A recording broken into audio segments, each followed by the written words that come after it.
Alright, folks, I took an extra day for making the next video because honestly it wasn't that eventful. Also, I knocked out pretty early on the third. So anyway, let's talk about the last 2 days. These were the main signings, so I'll just go through them. So no big moves, but the biggest ones probably were Houston Rockets extending Atari Eason, one of their big forwards that they have. I just want to share this image right here. So after he gets his extension, his responses, I guess, bruh. So, I don't know. Get all that money. I'm sure maybe he wanted a little more, but I mean, man, I settled for 80 million, but you know, you know, I don't know. A little perspective would be nice. Uh, Also, Boston, they extend Namiyash Keita, I think for 4 years. So he was their starting center after they lost like all their big man depth, and I assume he will still be the starter, even with the addition of Mitchell Robinson. As discussed in a prior video, Mitch is best served as a backup, and I think I discussed how the Knicks had to manage his minutes and rest him to keep him fresh. So I imagine Boston will do something similar. So well deserved for him, but yeah, it's kind of hard to praise them after that Paul George trade. But who knows? Um, these ones maybe don't seem like they should be here, but I think they're also important. So the Lakers trade DeAndre Ayton to the Wizards. In return, they get Jaden Hardy, and they get 2 second-round picks. So I believe it's Jaden Hardy. I know his last name's Hardy. Sorry, I don't think about it too much. But the important thing is they offload Ayton, and they actually get 2 second-round picks. So for a team that's very barren when it comes to uh, assets and especially draft assets, getting 2 second-round picks could be very helpful. Similarly, the Rockets traded Dorian Finney-Smith, who was at the time, just a year ago, seen as a major get for them. I think he's still got I want to say like 3 years left on his contract. So they had to attach 3 second rounders to Charlotte for them to take him.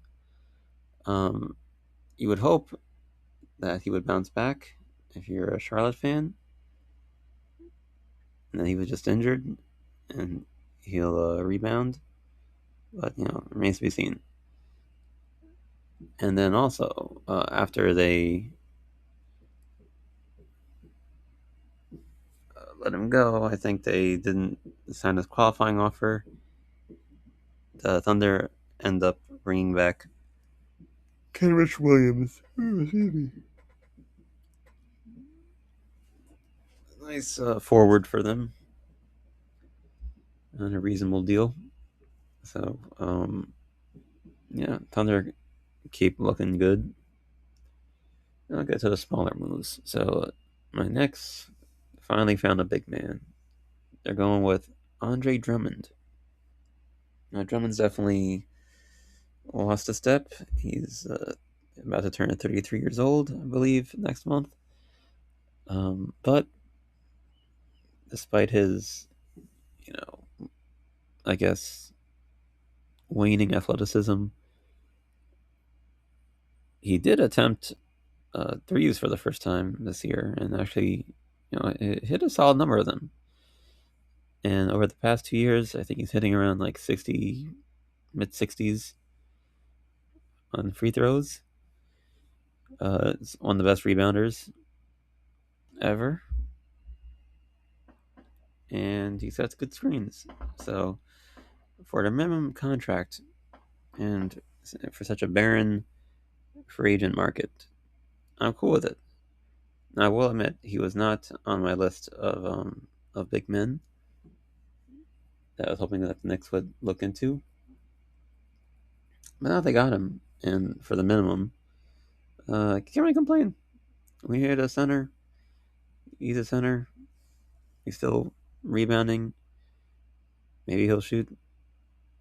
If not, like I'll take the rebounding and stuff. Being a big body, so not bad. Uh, this may be a bigger move. Oh, excuse me, yes, I'm so sorry.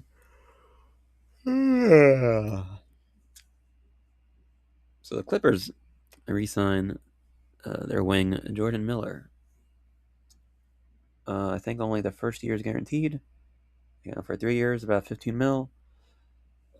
Maybe this will be end up maybe this ends up being a bigger move in the long run, but no. For now, I have it as a small move because I didn't know he existed until like this week. It could just be my own ignorance. Well, I mean, it is my own ignorance, but let's see if it ends up being something bigger. Trey Lyles returns to the NBA after spending a year in Spain, I believe.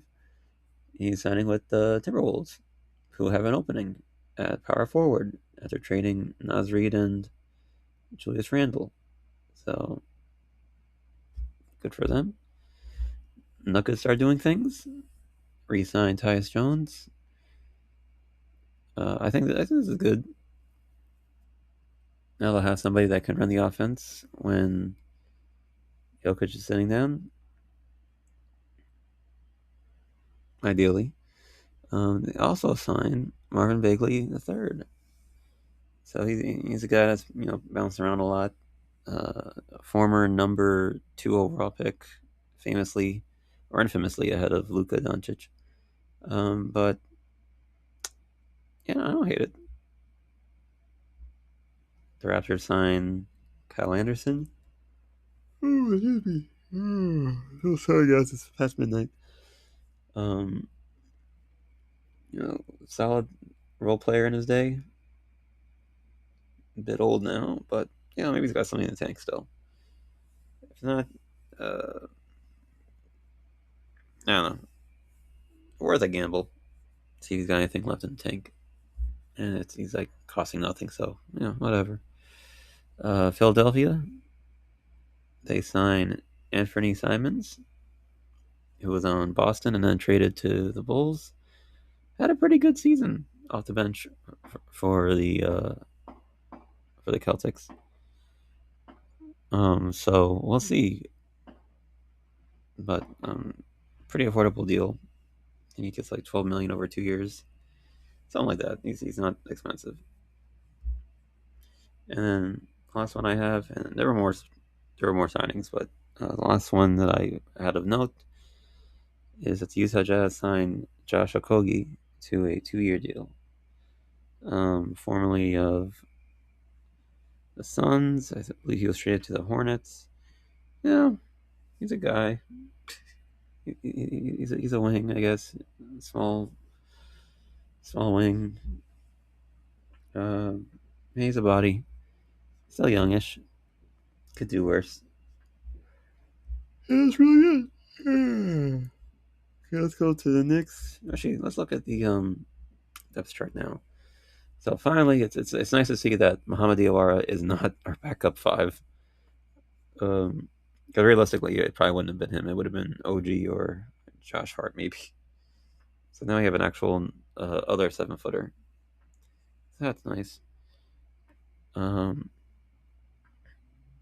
Hopefully we get someone else. I heard rumors or rumblings about Jonas Valanciunas. Personally, I'm not a fan. He's a sieve on defense, even when he was young. Now he's old. Just prefer they go a different direction. Like I said, at this point, I'd be fine with Kevon Looney or Nick Richards. But whatever. Oh, excuse me. This is inaccurate. I think Jose will get more time than this. Like I want to consider him like third string. I think he be with the one. Miles is more the two. Landry would be like the three. But whatever. Oh, and Mo is definitely not a third stringer. He'd be the backup power forward. But who knows? Who knows? A lot could happen.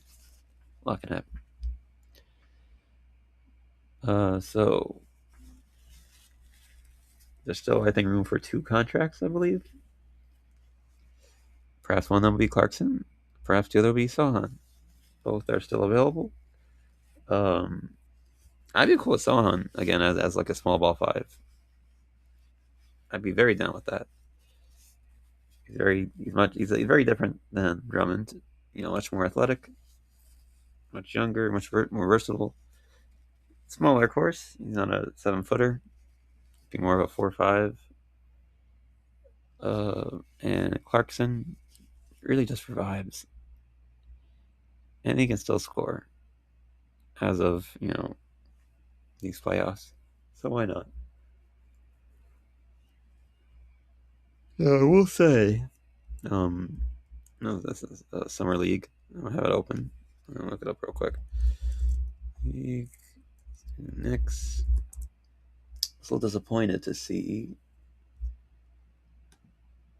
a name missing. Why is it? How come I can't? Oh wait, I think no. This is last year's. What is this? 26. Bruh. I swear I felt like it opened up last time. Maybe it's here. This was head coach. Okay, yeah, this looks right. Okay. So excited for Diawara, Dadier, Nickel. Oh my god, another 7-footer. Liam Robbins. Don't know him. This former Buck. So talking about which Buck? I assume this is college Buck. I'm not familiar with that school. Some other guys. We got Langston. I really loved our last Langston. Connie.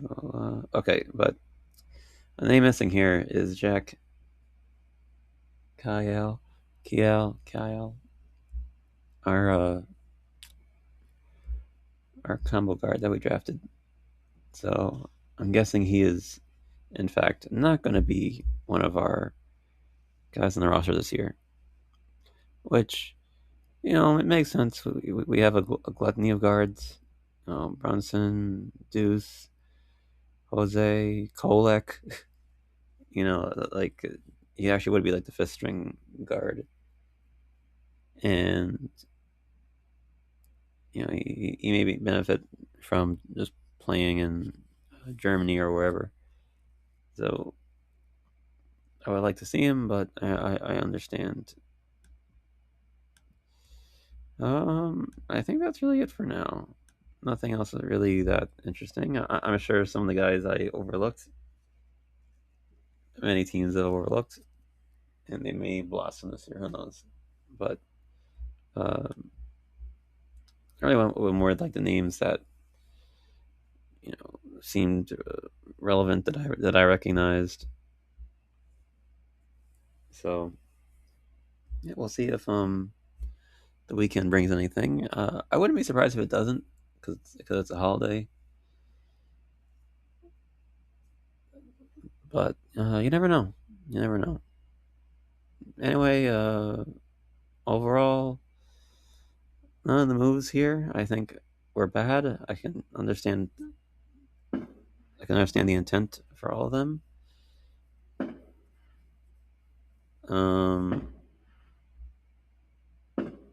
I'm cool again, as I said, with Andre Drummond being our backup. It's kind of funny. We swapped backups with ideally third stringers with the Sixers. Actually, save a little bit of money. But yeah, that's really it. Nothing too interesting. So on to here. Thank you so much. Bye bye.